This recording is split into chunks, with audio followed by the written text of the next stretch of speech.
Okay, Google, tell me something I don't know.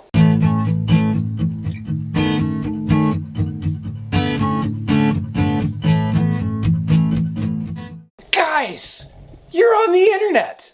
Like, wow! It's like a joke now that people have access to unlimited knowledge, or rather, all the knowledge of human history. You can find access to just about anything via the internet, and so you can learn anything, and you can ask Google any question, and you can learn anything, and it's awesome! And yet, we watch cat videos. So, I've been thinking about one of the biggest limitations with learning through Google, and it's called the anti-library. This is a concept that I have borrowed from Nassim Taleb's book, The Black Swan, which I highly recommend. The concept of an anti-library is that you have like circles of things you don't know. There are things that you know, and then there are things that you know you don't know, but you also know where to go and get them. This area is incredibly useful for us Google denizens. If you know what it is, and you can ask the right question, you can go find out about it. If you're curious about it and you already know enough to know that you don't know something, so there's stuff you know, then there's the stuff you know you don't know. The trouble is there's a third circle.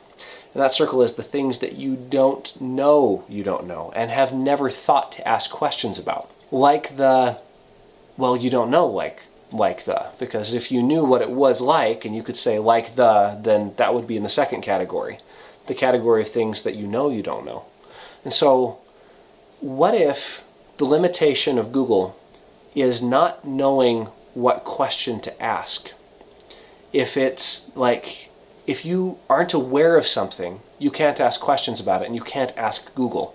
An example of this would be null binding. The earliest video we had that hit over 1,000 views was a video on null binding, which is a style of knitting that the Vikings used that predates knitting, where you use a big thick bone needle and use that to stitch your way and make this hat, for instance. The thing about null binding, though, is that most people aren't aware that it exists, or that it existed, or that it's even a thing.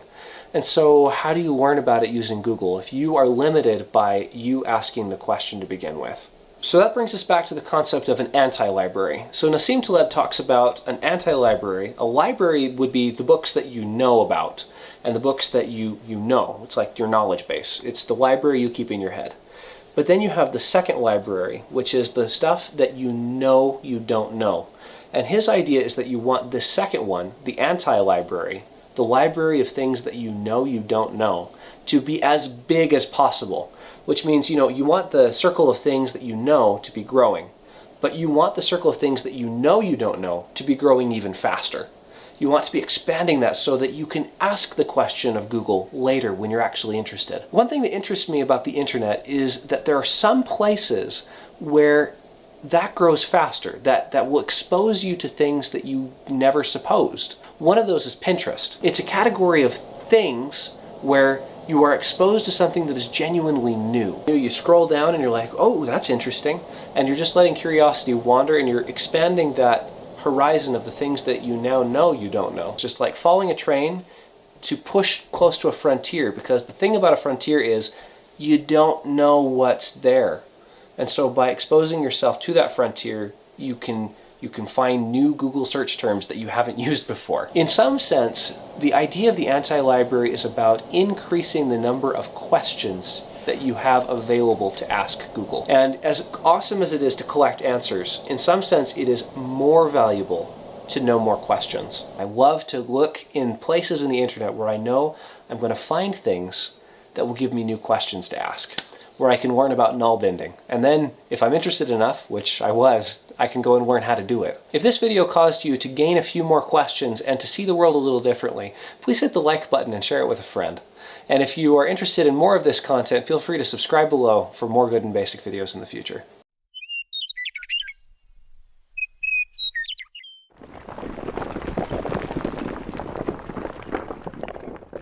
I was exposed to this concept of the anti-library through this book, in actually the foreword, I believe. There's a whole chapter on the anti-library. And it's all about expanding that horizon of things that you don't know. I highly recommend this book. I can't overstress how much I recommend this book. It has altered my thinking in very fundamental ways that go to the way I choose career, to the way that I choose my housing situation, to the way that I pursue education. it is really good. And the nutshell version of what it's about is it's about risk. You can't predict the future and you don't know everything, but you need to act. And so how do you do that? And that's the central question of the book, is dealing with uncertainty and randomness.